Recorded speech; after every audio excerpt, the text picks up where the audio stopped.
venait d'empanner depuis 2 heures vers le sud pour aller chercher le front froid avec lequel j'accélérais bien depuis quelques jours. Et malheureusement, mon safran au vent a twisté sur lui-même et a cassé le secteur de barre. Et on va faire route vers Cape Town. Et on va voir ce qui est possible de faire. Il m'a dit essaye de réaliser ça pour remettre en route et en course le bateau sans être obligé de s'arrêter. Ça se passe jamais comme prévu, hein. Mais on l'a fait. Un petit peu de mer, là, j'ai 5-6 mètres de mer et 30-35 nœuds de vent. Donc on calme le jeu. L'objectif c'est d'amener ce bateau en bonne santé au Cap Horn. Voilà. La portée a l'air un peu pétée. C'est pas forcément hyper facile à vivre un arrêt comme ça d'escale pour réparation, mais en même temps c'était prévu qu'on avait le droit. C'était un peu une opération commando assez rapide. C'est beau de voir un peu l'engouement et toute l'énergie que l'équipe a pu mettre autour du bateau et ça met du beau au cœur et ça remotive à fond pour repartir et pour la suite. Les gars, en plus.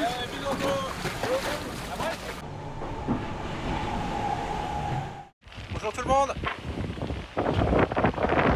De nouveau en course. On vient de repasser la porte définie par l'organisation. Donc voilà, ça me remet officiellement sur l'Arkea Ultime Challenge.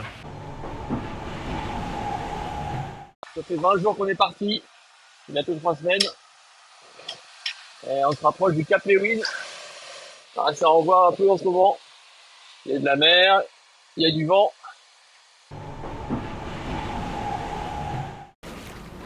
Bon, 18h56 pour demain. On a 24 heures top chrono pour réparer et repartir.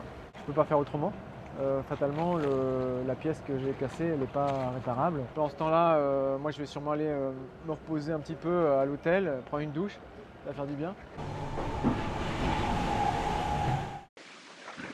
Et voilà, on est dans le Pacifique, on vise le Cap Horn maintenant. Ça fait que 20 jours qu'on est parti, on n'a pas fait la moitié du travail. Il faut rester concentré, faire attention au bateau et au bonhomme. Top départ! C'est parti pour l'océan Indien dans peu de temps! Mais malheureusement, on attend le vent. Il n'y a pas de vent. La mer est d'huile. Et voilà le Pacifique qui nous accueille avec une belle petite dépression, 35-40 nœuds ce matin. La mer n'est pas dramatique, elle est grosse mais ça passe bien. Je suis à l'intérieur, au chaud moi. Voir ce trimaran à terre abîmé, tout démonté en plein milieu d'une course, c'est pas de bon augure et on sait que c'est fini pour nous sur ce tour du monde qui était super bien démarré, que j'avais au fond de moi, que j'adorais. Et voilà, j'espère qu'il y en aura d'autres et qu'on continuera à naviguer le plus possible et le mieux possible avec ce trimaran SVR Lazartigue. Voilà, c'est bien, on fait de l'Est à haute vitesse. Et c'est cool d'être revenu en course rapidement.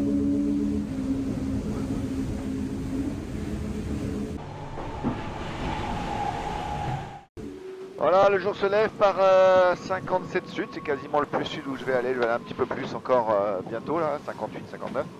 Et il fait 14 degrés, c'est complètement dingue. Alors le vent vient du nord, donc c'est le vent chaud et ça va tourner, mais je suis quand même bluffé par la température. Allez, bienvenue à bord de la Banque Populaire, on approche du Cap Lewin. Donc voilà, deuxième cap sur 3 de ce tour du monde. On est à mi-course et ça avance de l'Est. Voilà, direction la Nouvelle-Zélande. Voilà, les couleurs de ce soir. La mer se calme un peu. On file vers l'est avec Adagio. C'est encore un peu saut de bouton, mais ça va.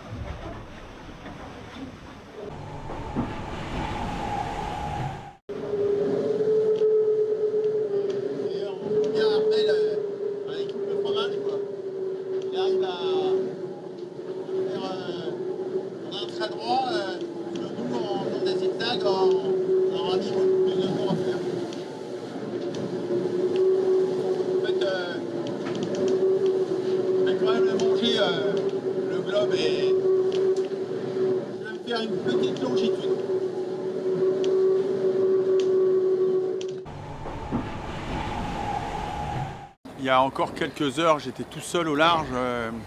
C'était vraiment le sud, hein. C'était une ambiance terrible. Et là, ce matin, en tournant la pointe sud-est de la Tasmanie, en rentrant dans la baie de Hobart, j'ai réalisé que notre tour du monde en solo de l'Arkea Ultimate Challenge prenait une autre tournure. En sécurité, c'était plus viable.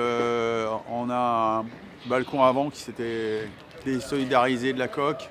C'est vraiment ce qui m'a fait prendre la décision de m'arrêter. Mais il n'y a pas de détresse, il n'y a pas c'est tout sauf baisser les bras.